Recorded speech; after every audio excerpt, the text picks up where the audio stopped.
À propos de la souveraineté alimentaire dans theconversation.com du 16 janvier 2024. Souveraineté alimentaire, de quoi parle-t-on? Les derniers chiffres, février 2023, de France Agrimaire montrent que notre dépendance aux importations est de 75% pour le blé dur, 26% pour les pommes de terre, 37% pour les fruits tempérés ou 26% pour les porcs. Alors que le taux d'auto-approvisionnement, soit le rapport entre la production et la consommation française, est de 148% pour le blé dur, 113% pour les pommes de terre, 82% pour les fruits tempérés et 103% pour le porc. Autrement dit, le problème de souveraineté alimentaire n'en est pas un. Le vrai problème, c'est qu'on exporte ce que l'on produit, y compris ce dont on a besoin. En outre, comment évoquer la souveraineté alimentaire sans parler des besoins en eau pour produire les aliments, de la dépendance aux énergies fossiles générées par les intrants de synthèse par exemple, de l'épuisement de la fertilité des sols lié à la motoculture intensive, ou encore des effets du réchauffement climatique. Rappelons le gaspillage alimentaire qui avoisine les 30% des besoins nutritionnels et des habitudes alimentaires de la population.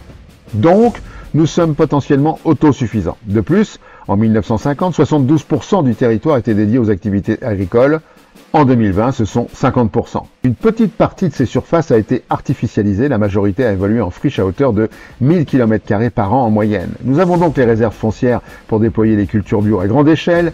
Pour garantir une souveraineté alimentaire durable, il convient de préserver ou développer la capacité de rétention d'eau dans les sols, le renouvellement des pollinisateurs, les capacités épuratoires des milieux pour conserver une eau potable, le renouvellement de la fertilité des sols, la régulation des espèces nuisibles aux cultures ou encore la séquestration du carbone dans les sols. Herbicide et Parkinson dans Geo.fr du 14 février 2024. À l'instar du glyphosate, le paraquat est un herbicide, c'est-à-dire un pesticide visant à détruire les adventices ou mauvaises herbes dans les champs cultivés. Depuis le 11 juillet 2007, cette substance active est interdite dans la communauté européenne et en France depuis le 4 août 2007. L'Angleterre a également interdit son utilisation. Pourtant, l'entreprise agrochimique Syngenta la fabrique toujours dans son usine de Huddersfield dans le Yorkshire de l'Ouest au nord du pays, pour l'exporter vers le Japon, l'Australie ou encore les États-Unis. Des milliers d'agriculteurs américains ont intenté un procès contre Syngenta. L'entreprise répond à ces attaques en produisant une étude réalisée en 2011 sur les travailleurs de son ancienne usine près de Liverpool en Angleterre. Or, d'après la BBC, cette étude est biaisée et ne peut justifier de l'innocuité du produit. Elle a en outre été rejetée par 3 revues universitaires différentes.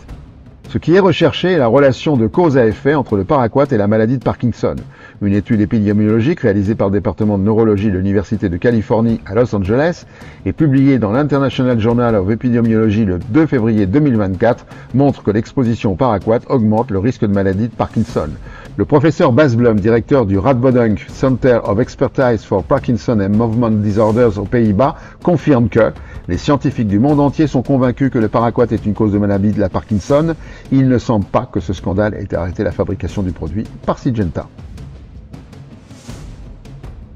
Folie nucléaire dans notre planète-info du 15 février 2024. Selon une étude de l'Institut international de recherche sur la paix de Stockholm parue en juin 2023, en janvier de la même année, la Russie, les États-Unis, la Grande-Bretagne, la France, la Chine, l'Inde, le Pakistan, la Corée du Nord et Israël possédaient au total environ 12 512 armes nucléaires, dont 9 576 étaient stockées dans les entrepôts pour une utilisation potentielle. C'est 86 unités de plus qu'en janvier 2022. Dans le même temps, environ 2000 ogives étaient en état d'alerte maximum. L'Iran devait être le prochain pays à être doté de l'arme nucléaire. Parmi les leaders en nombre d'ogives déployées début 2023 figurent les États-Unis, 1770 unités, et la Russie, 1574 unités. Ensemble, ces deux États possèdent environ 90% de toutes les armes nucléaires du monde. Actuellement, les principaux pays pointés du doigt par l'Occident sont la Corée du Nord et l'Iran. Ces bombes atomiques pourraient être utilisées contre la Corée du Sud, le Japon, les États-Unis pour la Corée du Nord et Israël pour l'Iran. Toutefois, le danger planétaire pourrait venir des États-Unis et de la Grande-Bretagne qui se réservent également le droit de réaliser des frappes nucléaires préventives contre la Russie accusée de tous les maux. Fin avril 2022, Sergueï Lavrov, ministre russe des Affaires étrangères, déclarait « Les risques de guerre nucléaire sont désormais très importants, ce danger ne doit pas être sous-estimé ». Le 6 octobre 2022, le président ukrainien Volodymyr Zelensky appelait à frapper la Russie avec des armes nucléaires. Le 7 octobre 2022, le président américain Joe Biden renchérissait. La menace d'un Armageddon nucléaire est de retour pour la première fois depuis la crise des missiles de Cuba en 1962. Selon le sénateur démocrate Edward Markey, le risque d'une guerre nucléaire menace gravement la survie de l'espèce humaine, malheureusement en n'excluant pas d'être les premiers à utiliser l'arme atomique, les États-Unis augmentent le risque d'une escalade nucléaire involontaire. Début février 2023, le président russe Vladimir Poutine a averti que la Russie riposterait à toute attaque nucléaire par des frappes nucléaires et a affirmé « Je vous assure qu'une fois que le système d'avertissement reçoit un signal concernant une attaque de missiles, des centaines de nos missiles sont dans les airs de notre côté. Il est impossible d'intercepter des centaines de missiles. » En 2021, la Chine a construit officiellement une centaine de silos de lancement de missiles sur son territoire et a testé avec un certain succès mi-octobre 2021 un missile à vitesse hypersonique d'une portée illimitée.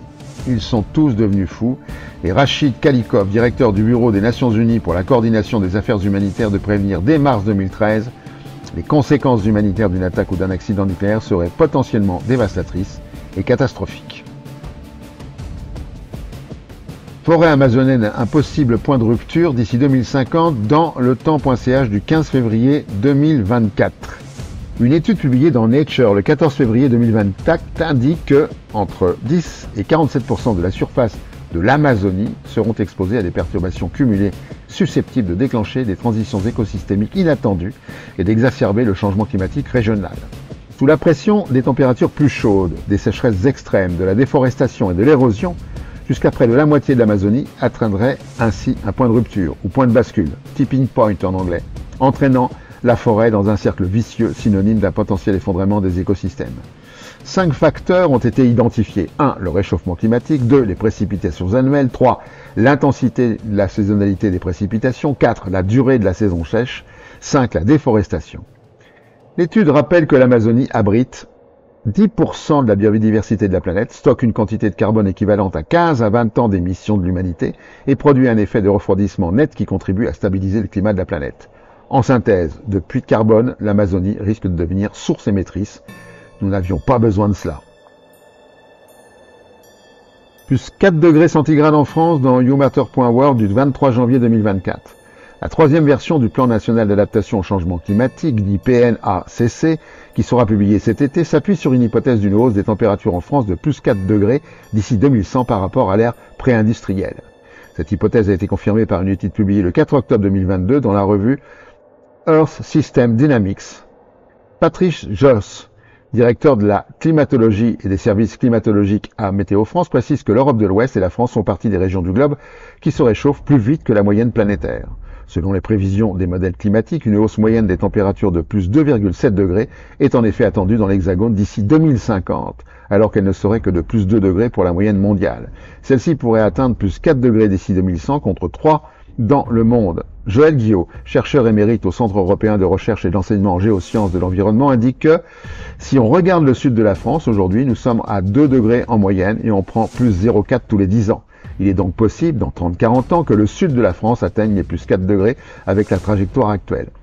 Selon la TRAC, trajectoire de référence pour l'adaptation au changement climatique, à plus 4 degrés de température moyenne, les périodes estivales devraient être plus chaudes de plus 5 degrés en moyenne et la population métropolitaine pourrait subir jusqu'à 2 mois de canicule. Autrement dit, rien ou peu sera entrepris pour tenter d'inverser ces hausses, donc il faudra s'adapter si possible. Et pour finir, la connerie de la semaine. À la prochaine fois.